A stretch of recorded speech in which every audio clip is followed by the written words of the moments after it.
Olá pessoal, sejam bem-vindos. Resina ou cerâmica, resina versus cerâmica, né? Um dos temas que a gente mais vê como embate nas redes sociais e alguns congressos. E eu costumo dizer que não necessariamente ou dificilmente eu vejo uma comparação entre esses dois, porque na verdade a gente vai ver que esses materiais são muito mais relacionados do que a gente imagina. Quando a gente fala de materiais restauradores, eu sempre gosto, quando começa um curso, uma aula, eu sempre trago esse slide. Há muitos anos eu uso esse slide para fazer uma comparação, né, que pega o senso comum das pessoas e pergunta, né, a Coca-Cola, em qual garrafa de Coca-Cola você prefere beber a Coca-Cola? E invariavelmente as pessoas respondem na de vidro, na cerâmica, né? Por quê? Porque traz pra gente, né, aquele senso de um material resistente à degradação, né? Que vai passar o tempo, vai ficar. Esse material vai ficar, essa garrafa vai estar estocada em algum lugar, seja quente, seja frio, não vai ter uma interação tão grande com o líquido. Então, essas são comumente as respostas que a gente recebe quando eu faço essa pergunta. E acaba que é isso, né? A cerâmica é um material mais resistente à degradação, também degrada, mas é mais resistente à degradação com relação aos líquidos, né? Que a gente acaba, né, tendo envolvimento oral, tá? Lógico, mas por outro lado é um material que tem algumas características que inviabilizam a sua utilização de determinadas formas. Eu costumo dizer, né, realmente a garrafa de vidro, a garrafa Coca-Cola de cerâmica, ela é aquela que todo mundo tem, né, aquele maior apreço, que é a mais gostosa. Ok, mas se a gente for pensar, mas e para uma festa de criança? Será que é a melhor embalagem? Será que é a melhor solução para eu deixar, né, ali em cima da mesa? E aí o pessoal já começa assim, talvez a latinha, talvez a PET seja mais interessante, né?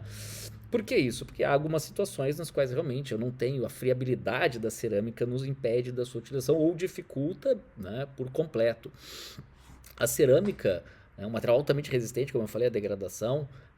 Ela precisa ser trabalhada de que forma? Ou ela é aquecida a altíssimas temperaturas, que não tem como a gente fazer um uso direto intraoral, ou seja, realmente é um processamento que a gente tem que fazer fora e só para uso indireto, né? Ou, né, além do calor, seja por injeção, ou também por fresagem, ou seja, por um desgaste desse material por completo, né? Ou seja, a cerâmica, ela não tem como eu trabalhar com cerâmica pura, né? Por mais que a gente tenha cristais e a parte amorfa, enfim, depois a gente vai entrar nesse assunto mais para frente em outros vídeos. Não dá para a gente utilizá-la de forma direta dentro da boca, né? Então a cerâmica ela só pode ser processada fora. Bom, mas como é que eu posso ter o melhor da cerâmica para ser utilizado de forma direta? Bom, aqui a gente começa a fazer um relacionamento maior com a resina, né? E aí é que tá. Quando a gente tem lá para trás, né, nossas aulas de materiais, é muito comum, eu mesmo já provavelmente em algum momento a gente acaba falando, né, que a resina composta, a resina composta, ela veio muito da resina acrílica, né? Mas esse é um conceito equivocado. Acho que esse é um conceito que a gente tem que parar e até de divulgar isso, né? Porque a resina composta para uso direto, ela veio de outro material, né? Ela veio, por exemplo, muito mais do cimento de silicato, né? Vamos botar assim, o pai do, ou a mãe do cimento de ionômero de vidro, né? Porque até ali a gente tinha o que? Cimentos, materiais que a gente processa por reação ácido-base. Você pega uma partícula cerâmica, né, e coloca em contato com um ácido.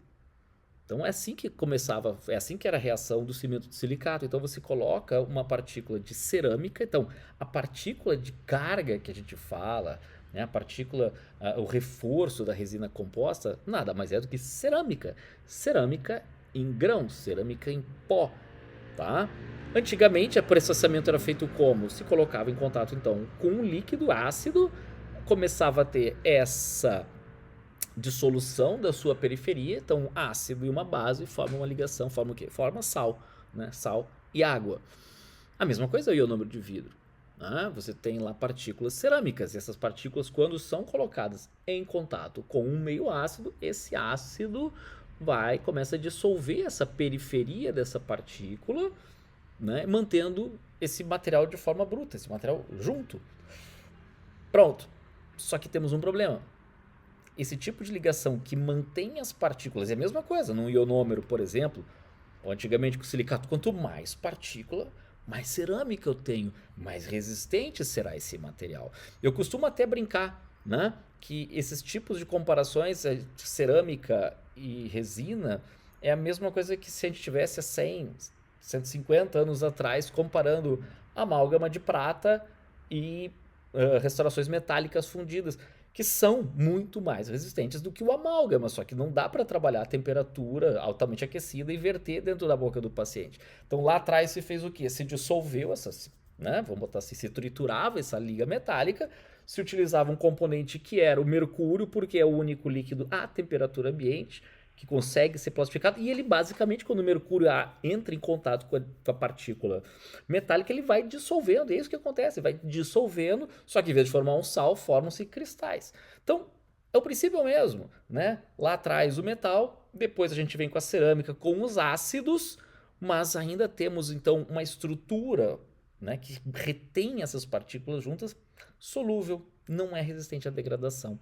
E aí é que veio lá atrás, vamos colocar assim, né? Lógico que foram várias as etapas, não é só, mas o Rafael Bowen, quando ele desenvolveu o bis-GMA, ele foi genial em conseguir criar uma molécula, né, que é o bis-GMA, a molécula de Bowen, que conseguia então fazer com que te conseguisse reter basicamente esses materiais, polimerizar, lógico, não apenas quando ela é utilizada, tem que ser misturada com outros, a gente vai falar nos próximos vídeos, mas basicamente um material que já com uma solubilidade muito menor, com uma contração muito baixa.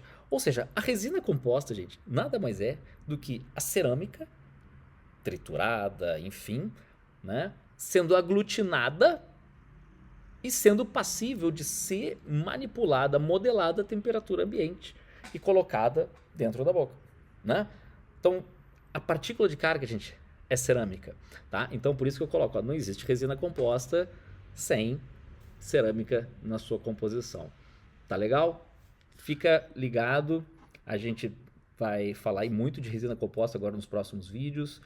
Vamos anunciar várias atividades também, muitos dos próximos vídeos no Instagram, tá aqui, né, o QR Code, pode seguir lá, Schneider_LFJ, ou baixar também alguns artigos, ou obter mais informações aqui pelo site, né, o philipschneider.com.br, tá bom? Um abraço.